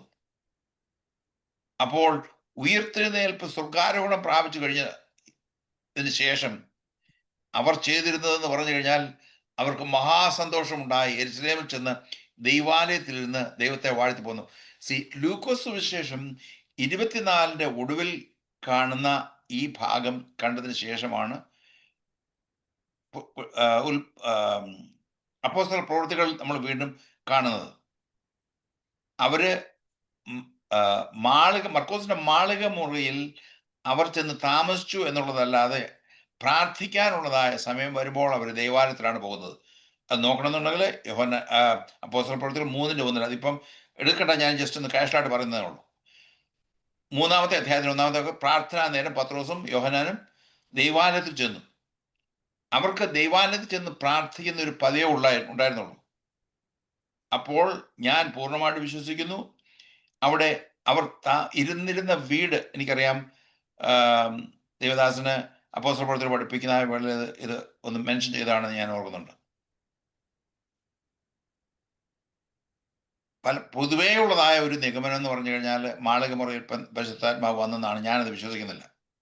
ഞാൻ ഇതിനെക്കുറിച്ച് വളരെ ദീർഘമായിട്ടുള്ള ദൈവാലയത്തിൽ വെച്ച് തന്നെ ആയിരിക്കണം. കാരണം മാളികമുറി പഴയ നിയമമായിട്ടുള്ള ബന്ധത്തിൽ യാതൊരു ബന്ധമില്ലാത്ത സംഗതിയാണ്. അതേസമയത്ത് യെരുശലേം ദേവാലയത്തിൽ തേജസ് ഇറങ്ങി വന്ന അനേക സമയമുണ്ട്. ഇവിടെയും കാണുന്നുണ്ട്. എനിക്കാവും ലൂക്കോസ് സുവിശേഷം 24-ാം അധ്യായത്തിന്റെ 52-ാമത്തെ വാക്യത്തിൽ അവർ ദൈവാലയത്തിൽ ചെന്നു. എങ്ങനെയാണ്? മഹാസന്തോഷത്തോടുകൂടി. ഓക്കെ, ജാതികൾ സുവിശേഷം കേട്ടതിൽ, 4-ാമത്തെ ഭാഗം, ജാതികൾ സുവിശേഷം കേട്ടതിൽ സഭയ്ക്ക് മഹാസന്തോഷം ഉണ്ടായി. സഭ അവരെ യാത്ര അയച്ചിട്ട്, അവർ എന്ന് പറഞ്ഞാൽ പൗലോസും ബർന്നബാസും ഫൊയ്നീക്കയിലും ശമര്യയിലും കൂടി കടന്ന് ജാതികളുടെ മാനസാന്തരം അറിയിച്ചു. സഹോദരന്മാർക്ക് മഹാസന്തോഷമുണ്ടായി. നമ്മുടെ ആരാധനയിലും നമ്മുടെ സഭകളിലും ഈ ശുഷ്കിച്ച അവസ്ഥയാണെങ്കിൽ വാസ്തവത്തിൽ നമ്മൾക്ക് ലഭിക്കുന്നതായ രക്ഷ എന്തുമാത്രം സന്തോഷം തരുന്നതായിരിക്കണം. മെഗാ ജോയ് അല്ലെങ്കിൽ മഹാസന്തോഷം വരുത്തുന്നതായിരിക്കണം എന്നുള്ളത് ദൈവത്തിന്റെ വചനത്തിൽ പറഞ്ഞിട്ടുണ്ട്. ഓക്കെ, ഇപ്പൊ ഇത്രയും നാള് നമ്മൾ സംസാരിച്ചതായ വിഷയങ്ങൾ എന്ന് ഞാൻ ജസ്റ്റ് ഒന്ന് വായിച്ചു പോകുന്നേ ഉള്ളൂ, വിശദീകരണത്തിലേക്ക് പോകുന്നില്ല. സത്യദൈവം ഒരുവൻ മാത്രം, യേശുക്രിസ്തു സാക്ഷാൽ ദൈവമാകുന്നു, പാപം എന്താണ് എന്നുള്ളതിനെ കുറിച്ചുള്ള അറിവ്, രക്ഷ യേശുക്രിസ്തുവിൽ കൂടി മാത്രം, അഞ്ചാമതായിട്ട് ക്രിസ്തുവിന്റെ രക്തം സകല പാപങ്ങളിൽ നിന്ന് നമ്മളെ ശുദ്ധീകരിക്കുന്നു, പിന്നീട് മാനസാന്തരം പാപമോചനത്തിന് ആവശ്യമാണ്, ഏഴാമത്തേത് വിശ്വാസത്താലുള്ള നീതീകരണത്തെക്കുറിച്ചുള്ള അറിവ് നമുക്കുണ്ടായിരിക്കണം, പിന്നീട് നമ്മൾ ഇതുവരെ ചിന്തിച്ചുകൊണ്ടിരുന്നത് ഒരു വ്യക്തി ദൈവസന്തതി ആയിത്തീരുന്നത് എങ്ങനെ, അഥവാ വീണ്ടും ജന്മം പ്രാപിക്കുന്നത് എങ്ങനെ എന്നുള്ളതാണ്. ഇനിയും അടുത്ത ഒരു 9ാമത്തെ മെയിൻ പോയിന്റ് എന്ന് പറഞ്ഞു കഴിഞ്ഞാൽ, ഈ സുവിശേഷത്തിന്റെ ദൂതുമായിട്ടുള്ള ബന്ധത്തിലുള്ള 9ാമത്തെ മെയിൻ പോയിന്റ് എന്ന് പറഞ്ഞു കഴിഞ്ഞാൽ, ദൈവമക്കൾക്കുള്ള ദത്തെടുപ്പിന്റെ പദവി, പ്രിവിലേജ് ഓഫ് ഡിവൈൻ അഡോപ്ഷൻ. ഈ അഡോപ്ഷൻ എന്നുള്ളതായ പദപ്രയോഗത്തെക്കുറിച്ച് ഒരുപാട് ആളുകൾക്കും അറിയത്തില്ല. അതെന്താണെന്നും വലിയ ഗ്രാഹ്യമില്ല. അത് വചനത്തിൽ പ്രധാനമായിട്ട് പറഞ്ഞിരിക്കുന്ന ഒരു ഭാഗമാണ്. അത് നമ്മൾ അറിഞ്ഞിരിക്കേണ്ട ആവശ്യമുണ്ട്. ഓക്കെ, ദൈവമക്കൾക്കുള്ള ദത്തെടുപ്പിന്റെ പദവി. ദത്തെടുപ്പ് എന്ന് പറഞ്ഞാൽ അഡോപ്ഷൻ. ഗ്രീക്കിൽ ഉപയോഗിച്ചിരിക്കുന്ന പദപ്രയോഗം എന്ന് പറയുന്നത് ഹ്യൂയോ തീസിയ, അതായത് മക്കളായിത്തീരുക. മക്കളായിത്തീരുക എന്ന് പറഞ്ഞാൽ പ്രായമുള്ള മക്കൾ എന്നുള്ള നിലയിൽ ആയിത്തീരുക എന്നുള്ളതാണ്, അല്ല കുഞ്ഞായിട്ട് എടുക്കുന്ന സംഗതിയല്ല. എനിക്ക് 2017 ഇവിടെ ഡാലസിൽ ഒരു വളരെ ദുഃഖകരമായ ഒരു സംഗതി നടന്നു. അവര് ദൈവമക്കളാണെന്ന് അവകാശപ്പെടുന്ന ഒരു കൂട്ടമാരാണ്. ഏത് ഗ്രൂപ്പാണെന്ന് ഞാൻ പറയുന്നില്ല. അവര് വളരെ വിദ്യാഭ്യാസവും നല്ല പൊസിഷൻ ഇരിക്കുന്ന ഒരു ഫാമിലിയാണ്. അവർക്ക് കുഞ്ഞുങ്ങളുണ്ടാകുന്നില്ല. അവർ വടക്കേ ഇന്ത്യയിൽ ചെന്നിട്ട് അവിടെയുള്ളതായ ഒരു കുഞ്ഞിനെ ദത്തെടുത്ത് ഇവിടെ കൊണ്ടുവന്ന ഒരു ഹിന്ദു ബാക്ക്ഗ്രൗണ്ടുള്ള ഒരു കുഞ്ഞായിരുന്നു. എന്തോ ശാരീരികമായ മൈനറായിട്ടുള്ള പ്രശ്നങ്ങളുണ്ട്. അവളിവിടെ കൊണ്ടുവന്ന് അതിൻ്റെ പേര് മാറ്റി ഷെറിൻ എന്നാക്കി. വേറെ ഒരു പേരായിരുന്നു അവർക്കുണ്ടായിരുന്നത്. ഷെറിൻ എന്ന് പറഞ്ഞ പേര് മാറ്റി അവളെ 1-2 വയസ്സ് വരെ അവളുടെ വീട്ടിൽ വളർത്തി. അത് കഴിഞ്ഞതിന് ശേഷമാണ് ഇത് അവരുടെ മകളായിട്ടാണ് വളർത്തിയത്. അതിനുശേഷമാണ് അവർ പ്രഗ്നൻ്റ് ആണ്. ഈ വൈഫ്, സഹോദരി എന്ന് ഞാൻ പറയുന്നില്ല, ഈ സ്ത്രീ പ്രഗ്നൻ്റ് ആണ് എന്നുള്ളതായ വസ്തുത മനസ്സിലാക്കുക. അപ്പം ചെറുപ്പക്കാരാണെന്ന് ഓർത്തോണം. 30-30കളിൽ പ്രായമുള്ളതാണ്. ഈ കുഞ്ഞുണ്ടായി എന്നുള്ളതായ വർത്തമാനം അറിഞ്ഞു കഴിഞ്ഞതിന് ശേഷം അവർക്ക് ഈ അഡോപ്റ്റ് ചെയ്തതായ കുഞ്ഞിനോട് വെറുപ്പ് തുടങ്ങി. ഒടുവിൽ, to make a long story short, ഒരു ദിവസം അവര് പോലീസിൽ റിപ്പോർട്ട് ചെയ്ത് കുഞ്ഞിനെ കാണാനില്ലെന്ന് പറഞ്ഞു. ഈ നേരത്തെ ഉണ്ടായിരുന്ന കുഞ്ഞിനെ പോലീസ് ഇതിനെക്കുറിച്ച് അന്വേഷണം നടത്തി. നാട്ടുകാർ മുഴുവനും വലിയ തെരച്ചിൽ നടന്നു. അവിടെ തിരച്ചിൽ നടന്നിട്ടൊന്നും കുഞ്ഞിനെ കണ്ടില്ല. ഒടുവിൽ അവർ മനസ്സിലാക്കി ഈ കുഞ്ഞ് അങ്ങനെ അപ്രത്യക്ഷമായതല്ല. അവർ പറഞ്ഞത് ഏതാണ്ട് ഒരു വന്യമൃഗം വന്ന് കടിച്ചു കുറച്ചതാണ്. ഈ ചെന്നായുടെ കൂട്ടിലുള്ള മൃഗം ഞാൻ അലഞ്ഞിരിഞ്ഞ് നടക്കുന്നുണ്ട്, അത് കടിച്ചു കൊന്നതാണ്. അപ്പം അതിൻ്റെതായ തെളിവുകളൊന്നും കാണുന്നില്ല. പിന്നീട് അവർ മനസ്സിലാക്കി ഈ കുഞ്ഞിനെ അവർ മനഃപൂർവ്വമായിട്ട് കൊന്ന് ഓടയിൽ തട്ടിയതാണ്. അവർക്കെതിരായിട്ട് കേസ് ചാർജ് ചെയ്തു. 2 പേരും ജയിലിൽ പോയി. അയാൾ ജീവപര്യന്തം ജയിലിൽ കിടക്കുകയാണ് അമേരിക്കയിൽ. അവര് കുറച്ചാൾ 2-3 വർഷം ജയിലിൽ കിടന്നതിന് ശേഷം പിന്നെ എന്തോ കാരണത്താൽ അവരെ അവിടുന്ന് പുറത്തു കൊണ്ടുവന്നു. ഞാൻ പറഞ്ഞത്, ഈ കുഞ്ഞുങ്ങളെ അഡോപ്റ്റ് ചെയ്ത് കഴിഞ്ഞാൽ, വിശേഷിച്ച് നമ്മുടെ നാട്ടിലുള്ളതായ ആളുകൾക്ക് അവർ രണ്ടാംകിട ആൾക്കാരാണ് എന്നുള്ളതായ ഒരു തോന്നൽ ഉണ്ടായി. ആ നിലയിൽ ട്രീറ്റ് ചെയ്യുന്നത് ഒരു പ്രകൃതി കണ്ടിട്ടുണ്ട്. നമ്മൾ ദൈവമക്കളായുള്ള ആളുകൾ, സകല ആളുകൾ മനസ്സിലാക്കേണ്ടത്, നമ്മളെ എല്ലാം ദൈവം തൻ്റെ ഭവനത്തിലേക്ക് എടുത്തത് ദത്തെടുത്തതാണ്. ദൈവത്തിൻ്റെ ഏകജാതനായ പുത്രൻ കൂടെ നമ്മളെ ദത്തെടുത്തതാണ്.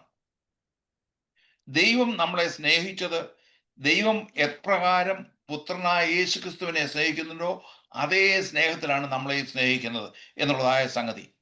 അതുകൊണ്ടാണ് ഇവിടെ പറഞ്ഞിരിക്കുന്നത് നമ്മോട് സ്നേഹിച്ചതായ സ്നേഹമെന്ന്. നമ്മൾ ആ വസ്തുത നാം ഒരു കാലത്തും മറന്നു കളയരുത്. ദത്തെടുപ്പ് എന്ന പദം പുതിയ നിയമത്തിൽ 5 പ്രാവശ്യം കാണുന്നുണ്ട്. ആ ഭാഗം 5 ഭാഗവും നമ്മൾ ചെയ്യുന്നതാണ്. ഇവിടെ നമ്മൾ മനസ്സിലാക്കേണ്ടത് ഈ ഭാഗങ്ങളിലൊന്നും പുത്രത്വം എന്ന പദം ഉപയോഗിച്ചിട്ടില്ല. പുത്രത്വം, അതായത് മാസ്കുലിൻ ജെൻഡർ, പുത്രത്വം എന്ന് പദപ്രയോഗം ഉപയോഗിച്ചിട്ടില്ല. ഒരു പ്രത്യേക കാരണമുണ്ട്. ദൈവപുത്രനായ യേശുക്രിസ്തുവിൽ നമ്മളെ ദത്തെടുക്കുന്ന കാരണത്താൽ നമ്മൾ സ്ത്രീ ആണെങ്കിലും പുരുഷനാണെങ്കിലും നമ്മൾക്ക് ലഭിച്ചിരിക്കുന്ന ആ പദവിക്ക്, നിങ്ങൾ ശ്രദ്ധിച്ച് മനസ്സിലാക്കണം, ആ പദവിക്ക് പുത്രത്വം എന്നാണ് പറഞ്ഞിരിക്കുന്നത്. കാരണം ദൈവം നമ്മളെ കാണുന്നത് ദൈവത്തിന്റെ പുത്രത്വം നൽകുന്നതാണ്. സ്ത്രീ പുരുഷ ഭേദമില്ലാതെ ലഭിക്കുന്ന പദവി ആയതിനാലാണ്. ഒന്നുകൂടെ വായിക്കാം. ഈ വേദഭാഗങ്ങളിലൊന്നും പുത്രത്വം എന്നുള്ള പദം ഉപയോഗിക്കാതെ പുത്രത്വം എന്ന് ഉപയോഗിച്ചിരിക്കുന്നത് നമ്മൾക്ക് ലഭ്യമായ ആ രക്ഷ ദൈവപുത്രനായ യേശുക്രിസ്തുവിൽ നൽകി തന്നതിനാൽ സ്ത്രീ പുരുഷ ഭേദമില്ലാതെ ലഭിക്കുന്ന പദവിയാണ്. Okay, is because sonship is an equal privilege given to both male and female through God's Son Jesus Christ. ഇപ്പൊ നമ്മൾ സഹോദരിമാരാണ് എന്ന് തോന്നേണ്ട കാര്യമില്ല. സഹോദരിമാരാണെങ്കിലും സഹോദരന്മാരാണെങ്കിലും നമ്മൾക്ക് ലഭ്യമായ പദവി എന്ന് പറയുന്നത് പുത്രനായ യേശുക്രിസ്തു കൂടെ ലഭിച്ചിരിക്കുന്ന ആ പദവിയാണ്. അതുകൊണ്ട് നമുക്ക് ഈക്വൽ സ്റ്റാൻഡിങ് ദൈവസ്ഥാനത്തിലുണ്ട്. ഓക്കെ, ദത്തിലിപ്പോൾ പഴയ നിയമത്തിൽ 1-2 ഉദാഹരണം നോക്കാം. സമയം ഒരുപാട് പോയി. പഴയ നിയമത്തിൽ മോശയെ ഫറവോന്റെ പുത്രി മകനായി ദത്തെടുത്തു. പുറപ്പാട് പുസ്തകം 2-ാമത്തെ അധ്യായത്തിന്റെ 10-ാമത്തെ വാക്യം. പൈതൽ വളർന്ന ശേഷം അവനെ ഫറവോന്റെ പുത്രിയുടെ അടുക്കൽ കൊണ്ടുപോയി അവൻ അവൾക്ക് മകനായി, ഞാൻ അവനെ വെള്ളത്തിൽ നിന്ന് വലിച്ചെടുത്തു എന്ന് പറഞ്ഞ് അവന് മോശ എന്ന് പേരിട്ടു. അപ്പോൾ ഫറവോന്റെ പുത്രിയുടെ മകനായിട്ട് മോശയെ അവിടെ കൊട്ടാരത്തിൽ ദത്തെടുത്തു, ഫറവോന്റെ കൊട്ടാരത്തിൽ ദത്തെടുത്തു എന്നാണ് കാണുന്നത്. ഓക്കെ, 2 എല്ലാവർക്കും പരിചയമില്ലാത്തൊരു വാക്കാണ്. ഗനൂബത്ത് എന്ന് പറഞ്ഞ ഒരു മകനുണ്ട് പഴയ നിയമത്തില്. 1 രാജാക്കന്മാർ 11-19 വാക്യങ്ങൾ ജസ്റ്റ് വായിച്ച് അങ്ങ് പോകാം. അവിടെ വെച്ച് ഞാൻ ഈ ഭാഗം അവസാനിപ്പിക്കാൻ പോവുകയാണ്. അടുത്ത ആഴ്ച ഈ ഭാഗത്ത് വീണ്ടും നമ്മൾ തുടങ്ങുന്നതായിരിക്കും. ഓക്കെ, 1 രാജാക്കന്മാർ 11-19 ഫറവോൻ ഹദദിനോട് വളരെ ഇഷ്ടം തോന്നി. പഴയ നിയമത്തിൽ പുറപ്പാട് പുസ്തകത്തിൽ കണ്ട ഫറവോൻ എന്ന് പറഞ്ഞാൽ ഒരു ഒഫീഷ്യൽ ടൈറ്റിലാണ്. റാംസേസ് എന്ന് പറഞ്ഞ ഫറവോന്റെ പേരാണ്. അപ്പോൾ ഫറവോന് ഹദദിനോട് വളരെ ഇഷ്ടം തോന്നി. അതുകൊണ്ട് അവൻ തൻ്റെ ഭാര്യയായ തഹ്പനേസ് രാജ്ഞിയുടെ സഹോദരിയെ ഹദദിന് ഭാര്യയായി കൊടുത്തു. തഹ്പനേസിന്റെ സഹോദരി അവന് ഗനൂബത്ത് എന്ന മകനെ പ്രസവിച്ചു. അവനെ തഹ്പനേസ് മുലകുടി മാറ്റി ഫറവോന്റെ അരമനയിൽ വളർത്തി. അങ്ങനെ ഗനൂബത്ത് ഫറവോന്റെ അരമനയിൽ ഫറവോന്റെ പുത്രന്മാരോട് ആയിരുന്നു. അപ്പൊ ഗനൂബത്തിനെ ഫറവോന്റെ അരമനയിൽ ദത്തെടുത്തു എന്ന് കാണുന്നുണ്ട്. നമ്മുടെ സമയം അവസാനിപ്പിച്ച കാരണത്താൽ ഇവിടെ വെച്ച് ഞാൻ ഇവിടെ പോസ് ചെയ്യാൻ പോവുകയാണ്. എനിക്കറിയാം ചോദ്യങ്ങൾ ചോദിക്കുന്നതിൻ്റെ സമയം കഴിഞ്ഞു എന്നറിയാം. നിങ്ങൾക്ക് എന്തെങ്കിലും ചോദ്യങ്ങളുണ്ടെങ്കിൽ ഇപ്പോൾ ചോദിക്കാവുന്നതാണ്. Praise the Lord. ദൈവം സഹായിക്കട്ടെ. വളരെ അനുഗ്രഹിക്കപ്പെട്ട രീതിയിൽ ക്ലാസ് എടുക്കുവാൻ കർത്താവിന്റെ ദാസനെ ദൈവം ഇന്ന് രാത്രി ശക്തീകരിച്ചതോർത്ത് ദൈവത്തിന് സ്തോത്രം ചെയ്യുന്നു. ജോയിൻ ചെയ്ത എല്ലാ പ്രിയപ്പെട്ടവരെയും ദൈവം അനുഗ്രഹിക്കട്ടെ. നമുക്ക് പ്രാർത്ഥനയോടെ പിരിയാം. ആരെങ്കിലും ദൈവാത്മാവ് പ്രേരിപ്പിക്കുന്ന ആരെങ്കിലും ഒരാൾ പ്രാർത്ഥിക്കുകയും കർത്താവിന്റെ ദാസൻ പാസ്റ്റർ ഷാജി കെരാനിയൽ അവർ ആശീർവാദം പറയുകയും ചെയ്യും. ആർക്കെങ്കിലും ഒരാൾക്ക് അൺമ്യൂട്ട് ചെയ്ത് പ്രാർത്ഥിച്ചാൽ, ചുരുക്കമായി പ്രാർത്ഥിച്ചാൽ. ഹല്ലേലൂയ. സ്തോത്രം. പരിശുദ്ധനായ ദൈവമേ, നിത്യനായ കർത്താവേ, നല്ല സമയത്തിനായിട്ട് നന്ദി പറയുന്നു. ഇന്ന് പകൽ ഞങ്ങൾക്ക് ഒരുമിച്ച് ദൈവസന്നിധിയിൽ കടന്നു വരുവാൻ കർത്താവ് ഇടയാക്കിയതിനായി സ്തോത്രം ചെയ്യുന്നു. കർത്താവേ, ഹല്ലേലൂയ ബൈബിൾ സ്റ്റഡിയിലായിരിക്കുന്ന എല്ലാ പ്രിയപ്പെട്ടവർക്കായി സ്തോത്രം ചെയ്യുന്നു. ഇന്ന് പകൽക്കാലം ഞങ്ങൾ കേട്ട ദൈവത്തിൻ്റെ വചനം കർത്താവെ ഞങ്ങളുടെ ഹൃദയത്തിൽ ആഴമായി പതിയുവാനും അത് തുടർന്ന നാളുകളിൽ ഞങ്ങളുടെ ജീവിതത്തിൽ മറ്റുള്ളവരിലേക്ക് അത് പകരുവാനും കർത്താവ് സഹായിക്കണമേ. അനേകരെ ക്രിസ്തുവിലേക്ക് ആദായപ്പെടുത്തുവാൻ കർത്താവ് ഞങ്ങളെ സഹായിക്കുമാറാകണം. അതിനുള്ള കൃപയും കർത്താവെ അവിടുന്ന് നൽകുമാറാകണമേ എന്ന് പ്രാർത്ഥിക്കുന്നു. ഞങ്ങളുടെ ജീവിതത്തിൽ ഉറപ്പും ധൈര്യമുള്ളവരായി ഞങ്ങൾ അറിഞ്ഞ സത്യത്തെ മറ്റുള്ളവരോട് അറിയിക്കുവാൻ തക്കവണ്ണം ഞങ്ങളെ ഓരോരുത്തരെയും കർത്താവ് ഇന്ന് പകൽക്കാലം ബലപ്പെടുത്തണമേ എന്ന് പ്രാർത്ഥിക്കുന്നു. ഇന്ന് പകൽ കർത്താവെ ഞങ്ങളെ പഠിപ്പിച്ച ദേവദാസനെ കർത്താവെ സാറിന്റെ തൃക്കരങ്ങളിൽ ഏൽപ്പിക്കുന്നു. കർത്താവ് സഹായിക്കണമേ, പിന്നെയും ശക്തിയായി ദൈവം ഉപയോഗിക്കുമാറാകണമേ കർത്താവെ. ഹല്ലേലൂയ. ഞങ്ങൾക്ക് ഞാനും പകർന്നു തരുവാൻ തക്കവണ്ണം ഞങ്ങളുടെ ഭൃത്യനെ ബലപ്പെടുത്തണമേ, സഹായിക്കണമേ എന്ന് പ്രാർത്ഥിക്കുന്നു. ഇതിന്റെ പിന്നിൽ പ്രവർത്തിക്കുന്ന എല്ലാ പ്രിയപ്പെട്ടവർക്കായി സ്വന്തം ഷായ് പാസ്റ്റർക്കായി പ്രാർത്ഥിക്കുന്നു, ലാൽ സാറിനായി പ്രാർത്ഥിക്കുന്നു. എല്ലാവരെയും കർത്താവ് സഹായിക്കണമേ. ഇന്ന് പകൽ ഞങ്ങൾ ഒരുമിച്ച് കടന്നു വന്ന് ഞങ്ങളുടെ ഓരോരുത്തരുടെയും വ്യക്തിപരമായ ജീവിതത്തിൽ വലിയ വിടുതലായി തീരുവാൻ, ആമേൻ, മറക്കാനാകാത്തൊരു അനുഭവമായി തീരുവാൻ തക്കണം കർത്താവ് സഹായിക്കണം. പ്രാർത്ഥന കേട്ടതിനായിട്ട് സ്തോത്രം. യേശു ക്രിസ്തുവിന്റെ നാമത്തിൽ അപേക്ഷിക്കുന്നത് തോന്നി കേൾക്കണം സ്വർഗ്ഗപിതാവേ. ആമേൻ. ആമേൻ. Praise the Lord. ഇന്ന് കടന്നു വന്ന് വചനം പഠിപ്പിച്ച കർത്താവിന്റെ ദാസൻ ഡോക്ടർ ജോർജ് വർഗീസിനോട് നന്ദിയും സ്നേഹത്തെ അറിയിക്കുന്നു. വളരെ ആധികാരികമായിട്ട് നമ്മളെങ്ങനെ സുവിശേഷം പറയണം, എങ്ങനെ കർത്താവിന് വേണ്ടി അധികം പ്രയോജനപ്പെടണമെന്ന് കർത്താവിന്റെ ദാസനിലൂടെ നമ്മൾ കേട്ടുവല്ലോ. അത് വളരെ ശ്രദ്ധയോടെ നമുക്ക് കരുതാം. നമ്മുടെ ഗ്രൂപ്പില് സ്റ്റുഡൻസിന്റെ എണ്ണം കുറയുന്നുണ്ട്. നമ്മൾ പ്രാർത്ഥിക്കുകയും മറ്റുള്ളവരെ ഉത്സാഹിപ്പിക്കുകയും ഇനിയും അനേകരെ നിങ്ങൾ സൈനപ്പ് ചെയ്യുകയും ഇൻവൈറ്റ് ചെയ്യുകയും ചെയ്യുവാൻ ശ്രമിക്കണം എന്ന് കർത്താവിന്റെ നാമത്തിൽ ഓർപ്പിക്കുന്നു. പ്രിയ പാസ്റ്റർ ലാലുവിനായിട്ട് കർത്താവിനെ സ്തുതിക്കുന്നു. നമുക്കൊന്നിച്ച് കർത്താവിന്റെ വയൽ പ്രദേശത്ത് ശോഭിപ്പാൻ ദൈവം സഹായിക്കട്ടെ. പ്രാർത്ഥനയോടെ ആശീർവാദത്തോടും കൂടെ കടന്നു പോകാം. പിതാവായ ദൈവത്തിന്റെ സ്നേഹവും പുത്രനായ ക്രിസ്തുവിന്റെ കൃപയും ആശ്വസിപ്പിച്ച് വഴി നടത്തുന്ന വിശുദ്ധാത്മാവിന്റെ സംസർഗം കൂട്ടായ്മയും കാവലും നമ്മൾ ഓരോരുത്തരുടെ കൂടെയും അതിനെ പഠിപ്പിച്ച കർത്താവിന്റെ ദാസനോട് കൂടെയും നമ്മുടെ ഓൺലൈൻ ബൈബിൾ കോളേജിനോട് കൂടെയും ഇന്ന് വരെന്നേക്കും കർത്താവിന്റെ വരെ ഉണ്ടായിരിക്കുമാറാകട്ടെ. ക്രിസ്തയേശുവിൽ കർത്താവിനെ നമുക്ക് നന്ദിയോടെ സ്തുതിക്കാം. ഹല്ലേലൂയ, ഹല്ലേലൂയ, ഹല്ലേലൂയ. ആമേൻ. കർത്താവേ അങ്ങ് വരണമേ. God bless you. Have a blessed night. എല്ലാവർക്കും നന്ദി. നാളെ വൈകിട്ട് വീണ്ടും കാണാം. എല്ലാവരെയും ദൈവം സഹായിക്കട്ടെ. നാളെ മാത്യു പി തോമസ് തിയോളജി എന്ന സബ്ജക്ട് എടുക്കുന്നതാണ്. എല്ലാ പ്രിയപ്പെട്ടവരും ജോയിൻ ചെയ്യുക, മറ്റുള്ളവരെ ഉത്സാഹിപ്പിക്കുക. എല്ലാവരെയും ദൈവം അനുഗ്രഹിക്കട്ടെ. Thank you.